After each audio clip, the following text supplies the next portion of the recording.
મંચ ઉપરના કોંગ્રેસ પરિવારના ખેડૂત આંદોલન સાથે જોડાયેલા સૌ સન્માનનીય સાથીઓ, ભલે ઇન્દ્રનીલભાઈએ વાત કરી પણ હું ટૂંકમાં જ મારી વાતની રજૂઆત કરીશ. એમણે કીધું કે ટૂંકી વાત કરો એટલે કવિની પંક્તિ યાદ આવી કે ટૂંકી ટચરજ વાત કબીરા, ટૂંકી ટચરજ વાત કબીરા, લાંબી પડશે રાત કબીરા, ને કાપડ છોને કાણી પૈની પાડો નોખી ભાત કબીરા. ખેડૂત આંદોલનમાં કોંગ્રેસ પાર્ટી, ઇન્દ્રનીલભાઈ, બધા જ મિત્રો સાથે મળીને એક નવી ભાત પાડવાના સંકલ્પ સાથે જે રીતે બોટાદની આ ક્રાંતિકારી ધરતી પર તમે એકત્રિત થયા છો, તમે તમામ ખેડૂત પરિવાર, મારી બહેનો અને માતાને હું સલામ કરું છું, હું વંદન કરું છું. આજે બહુ અદ્ભુત માહોલ છે. તમારા ચહેરા પરની રોનક, તમારા ચહેરા પરનું નૂર એક નવી ક્રાંતિની તમે એક શરૂઆત કરવા માંગતા હોય એક એવું દેખાડી રહી છે. ત્યારે ગેનીબેને બહુ સુંદર વાત કરી, લાલજીભાઈએ હાકડા પડકારા કર્યા, પાલભાઈએ જબરદસ્ત ભાષણ કર્યું. મને લલિતભાઈ કગથરાની એક વાત બહુ અદ્ભુત ગમી.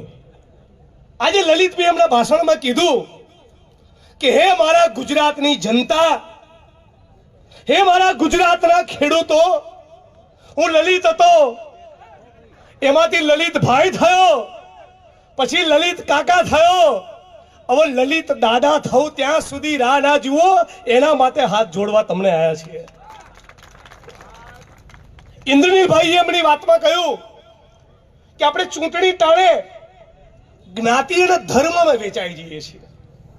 કોળી પટેલ થઈ જઈએ, આદિવાસી અને દલિત થઈ જઈએ, કડવા ને લેવા થઈ જઈએ, આહિર થઈ જઈએ, ઉત્તર ગુજરાતમાં માલધારી અને ચૌધરી થઈ જઈએ. ફક્ત ખેડૂત બનીને જો વિચારતા હોત તો 2025ના ગુજરાતમાં આપણી પરિસ્થિતિ આવી ના હોત.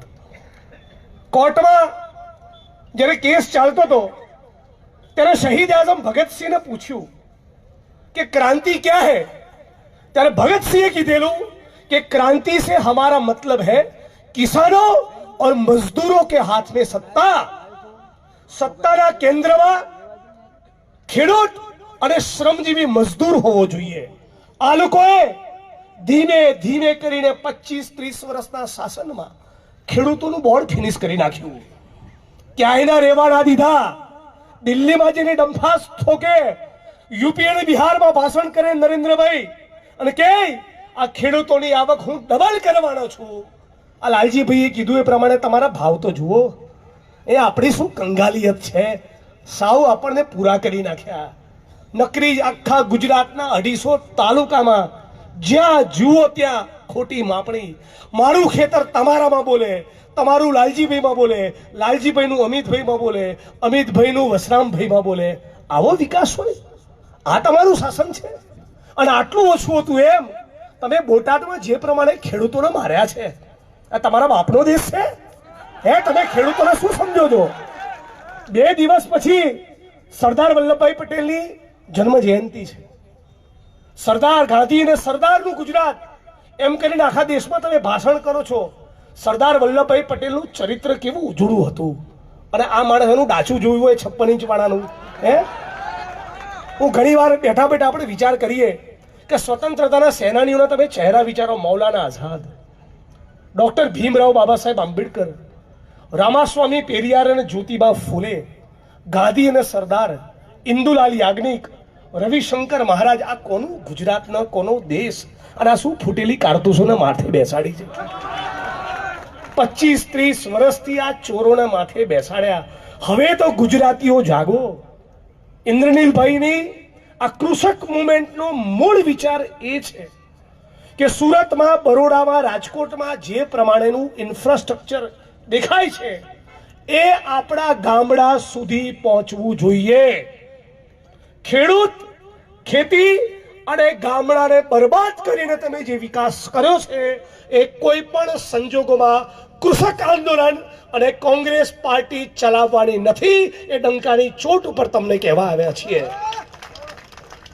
ઉદ્યોગપતિ કમાય, ઉદ્યોગો હોવા જ જોઈએ. આજે મારા હાથમાં જે કાળા ઘડિયાળ પહેરી છે કે આ માઇક છે, એનું નિર્માણ કોઈ ફેક્ટરીમાં થયું છે. પણ ઘણા બધા વડીલો બેઠા છે.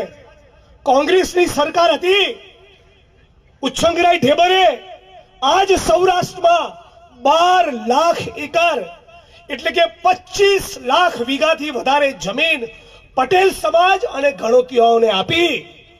એની સાથે સાથે દેવી પૂજક રાવણ, આદિવાસી, કોળી, પટેલ, ઠાકોર અને દલિતોને પણ 5 થી 7 લાખ વીઘા ટોચ મર્યાદાના કાયદામાં અને સરકારી પડતર જમીનના કોટામાંથી આપ્યા. અને નરેન્દ્રભાઈને પૂછો તો ખાલી અદાણીને પધરાયું. કોંગ્રેસની સરકારમાં જમીનોની ફાળવણી એ દાડિયાઓને કરીને એમાંથી ખેત મજૂરમાંથી ખેડૂત બનાયા.